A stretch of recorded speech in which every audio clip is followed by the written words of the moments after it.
A ver, la historia de México que nos han contado, la que está en los libros, pues está incompleta.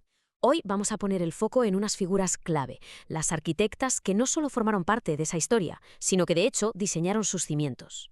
Y no hablamos solo de logros individuales, ¿eh? Hablamos de un impacto que transformó sistemas enteros, desde la ciencia hasta la cultura. Bueno, y esta cita lo clava, ¿no? Durante muchísimo tiempo la historia oficial, ¿qué hacía? Pues las dejaba como una nota a pie de página, como si fueran la excepción que confirma la regla en un relato que por lo demás estaba protagonizado solo por hombres. Pero claro, esa visión se deja fuera lo más importante, que su impacto fue masivo, sistémico y súper profundo.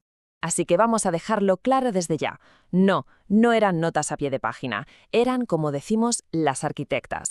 El tema es que no es que fueran una excepción, es que ellas directamente crearon nuevas reglas. Ellas diseñaron instituciones, generaron conocimiento y, como veremos, defendieron el patrimonio de toda una nación.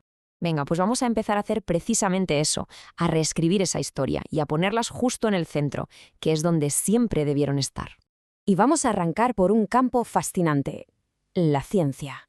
Un terreno donde las mujeres mexicanas no solo es que rompieran barreras, es que expandieron nuestra forma de entender el universo, desde lo más grande, el cosmos, hasta lo más pequeño, la célula. Mirad, un nombre que hay que conocer sí o sí es el de Silvia Torres Castilleja, una pionera con todas las letras. Su investigación sobre las nebulosas, es clave para la astrofísica de hoy en día, pero es que su legado va mucho más allá. Al llegar a presidir la Unión Astronómica Internacional, que es, la máxima autoridad mundial, no solo puso a México en el mapa de las estrellas, sino que le abrió la puerta de par en par a una generación entera de científicas que venían detrás.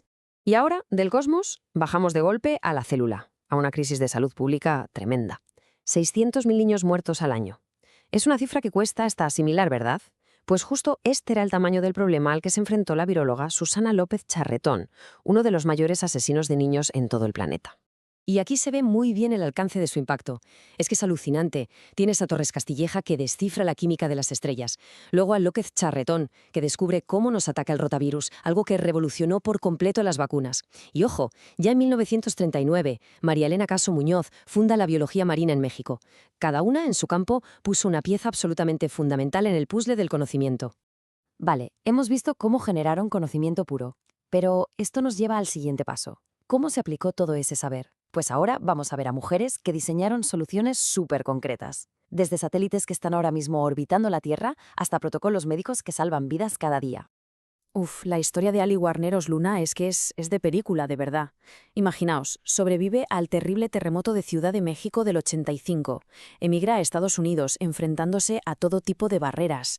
Y con todo eso, a los 32 años y criando a 4 hijos, se pone a estudiar ingeniería aeroespacial y acaba siendo una ingeniera clave en la NASA.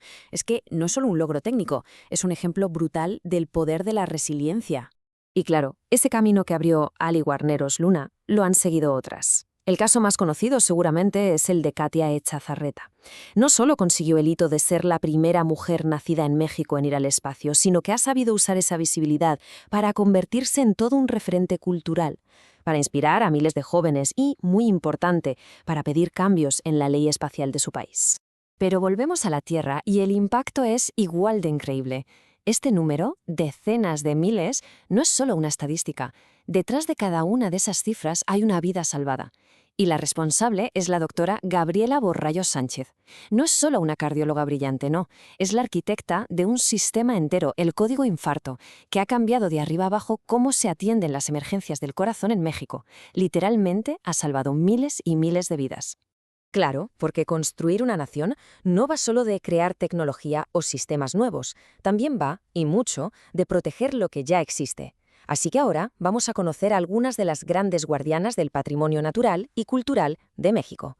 Y aquí tenemos un caso que es una auténtica clase magistral de cómo defender lo tuyo. La historia de Lady Pech, una apicultora maya, es alucinante. No fue una simple protesta, fue una campaña súper estratégica. Por un lado usó el conocimiento ancestral de su pueblo, por otro lo combinó con datos científicos, buscó alianzas y se metió en una batalla legal durísima. El resultado, una victoria histórica contra una multinacional gigantesca. Defender el legado también significa entenderlo mejor. Y eso es justo lo que hizo la arqueóloga Linda Manzanilla con Teotihuacán. Le dio la vuelta por completo a cómo veíamos una de las ciudades más importantes del mundo antiguo. ¿Cómo? Pues en lugar de centrarse solo en las pirámides y los grandes templos, se fue a investigar los barrios, los talleres, la vida de la gente normal. Y lo que descubrió fue fascinante. Una metrópolis multiétnica, diversa, una imagen mucho más rica de la que teníamos. Y este cambio de enfoque, esta necesidad de contar la otra historia, pues sacudió también la literatura. A ver, mientras el relato oficial iba de héroes de la Revolución y grandes murales, escritoras como Elena Garro, Amparo Dávila o Rosario Castellanos se atrevieron a contar la cara B. Hablaron de la hipocresía, del terror que se vivía dentro de las casas, del racismo, del sexismo. Básicamente, contaron todas esas historias que el poder se había esforzado mucho en silenciar. Vale, después de ver todas estas historias, una empieza a ver un patrón, ¿no? No son simplemente casos aislados de mujeres brillantes. No, lo que vemos es un modelo de actuación que tiene un objetivo muy claro: construir instituciones y reclamar espacios de poder. Y esta línea de tiempo lo demuestra perfectamente. La progresión es espectacular. Pensad en esto, pasar de solo 5 doctoras en todo el país en 1910 a conseguir el derecho al voto después de una lucha tremenda en el 53 y de ahí a tener la primera gobernadora y a liderar ministerios. Es la crónica de una conquista, lenta pero imparable, de la vida pública. Y aquí está, yo creo, la clave de todo. El resumen de su impacto. Su genialidad no estaba solo en su talento, que era enorme, sino en que tenía una visión de sistema. No buscaban solo el éxito personal. ¿Qué hacían? Pues creaban protocolos médicos, fundaban laboratorios, cambiaban las leyes. Su trabajo siempre miraba al bienestar colectivo, a crear estructuras que se quedaran ahí, que perduraran mucho después de ellas. Claro, todo este viaje por el pasado y el presente nos obliga inevitablemente a mirar hacia el futuro. Y con esto, la pregunta queda en el aire. Si todas ellas fueron las arquitectas del siglo pasado, ¿quiénes son las que están ahora mismo diseñando el próximo capítulo de la historia de México? Las historias que hemos repasado los dejan claro un patrón de resiliencia, de innovación, y al final reconocer a estas arquitectas del pasado no es solo hacerles justicia, es que nos da las pistas, el mapa, para identificar a las que ya están construyendo el México del futuro.